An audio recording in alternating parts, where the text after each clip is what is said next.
certainly the majority of people we would come into contact with would have taken some form of alcohol or medication, which would be a contributing factor to present themselves to their average age.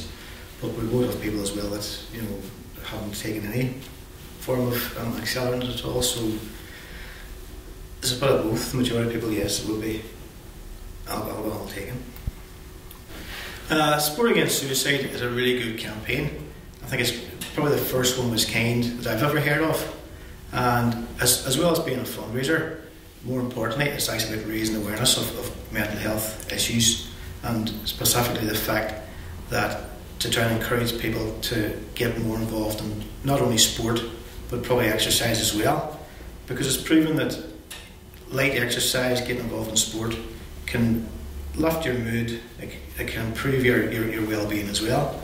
What we find within Fire Search and Rescue is that a lot of people that we would come across and talk to, you would see a relief from them, that you're prepared to talk to them and ask them that difficult question, about whether are you feeling suicidal, are you feeling down, and for a lot of people it's the first time someone's had the courage to actually ask them out loud, because there's this fear among some people that you shouldn't mention the word suicide, and you should, because people should talk, people should ask those difficult questions, and for a lot of certainly young people, they want to talk, they want people to listen to, and that we feel can make a real difference. A big shots playing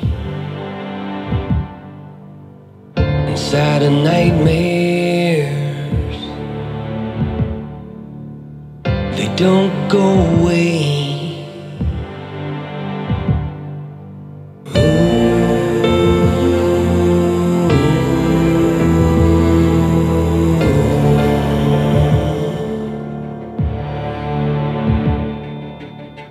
Stops for no one.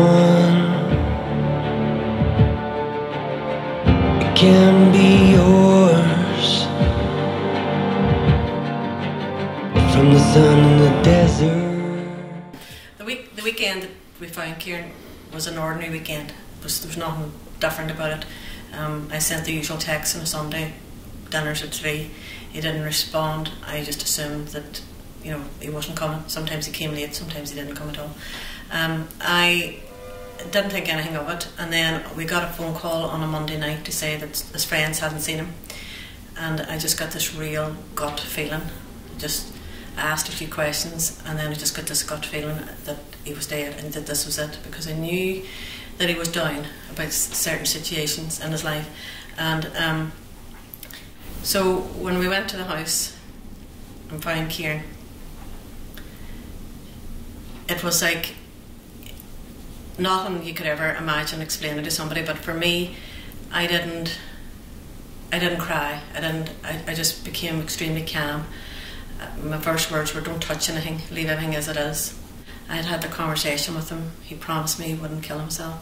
He promised me he was okay. He promised that he would always come and talk to me. I told him I loved him. He told me he loved me. He had a key and a bed in my house. He knew he could come anytime if he was down. He promised me that he would. I thought that I'd done everything that I could.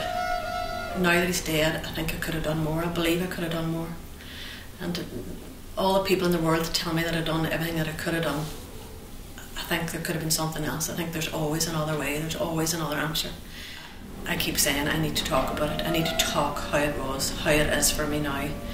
And that's the way I ended up, that I decided I'd gotten involved with Cycle Against Suicide a few years ago with homestays, and then I decided anyway that I was going to do homestays this year. And then I thought, well, maybe I'll take up cycling, maybe I'll do a day cycling. So that's how it started. And family said, "You're mad, you're overage, you're overweight, you're too old, you're overweight. You need to catch yourself on." And that was like a red rag to a bull. I thought, well, I'm going to definitely going to do it, going to cycle. The cycle against suicide starts in Dublin, and it does the whole of Ireland. It's 1,400 kilometres, which is about 840 miles. It finishes in Belfast. Sorry, that's totally wrong. It starts in Belfast. It does 1,400 kilometres. 840 miles, and it finishes in Dublin on the 10th of May. So halfway through the cycle I'll have turned 55.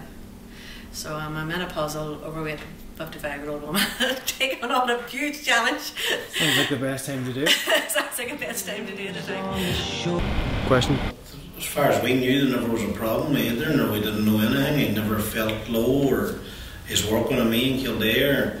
We have a stock car club in Newton Cunningham, and he was big into that. And when he wasn't racing, he was driving the forklift, taking the cars off and on the track, and always his head was racing cars. Like, never was a problem that we ever knew about. He went out to a friend's house because he was going to go up the town. He never usually went up the town, but they said he get a shirt ironed for him to go up the town. He says iron the shirt, and that's right. Well, he went out the door laughing and carrying on as usual. Went up to the friend's house. He never came back for the shirt. First news we got, we were away at Letterkenny at a pre-wedding thing, and the first news we got is Adrian had jumped off the bridge. He was seen by a taxi driver, so I was going onto the bridge, and then a cousin of mine, or my nephew, sorry, Rory, he went over the bridge and seen his slippers sitting at the bridge. And it was his slippers, like, and we went and locked them. Mm.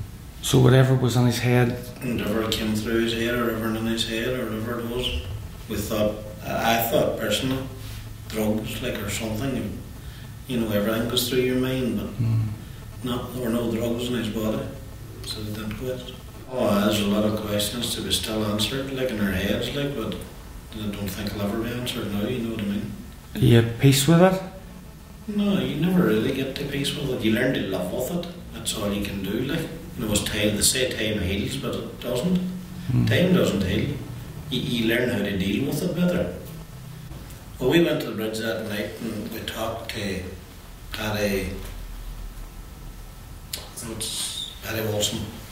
I was Fire Search and Rescue at that time, and Paddy came to visit me the next morning, and he told me the procedure, the long it would take and the search and all. So we organised family and friends and all workmates, and the first day we had 250 people at the bridge looking for Adrian.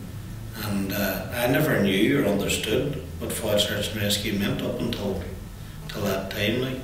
But they came into our lives and were part of our lives for them 16 days, and we're very good friends with them ever since, and support everything we can do for them. Like, we raise money for that Spirit of Adrian boat that you see out there. And, you know, if it wasn't for Fire Search and Rescue, we wouldn't have have anywhere to go today and say our prayers, or would have no grave. We wouldn't have had a body, like, only for them.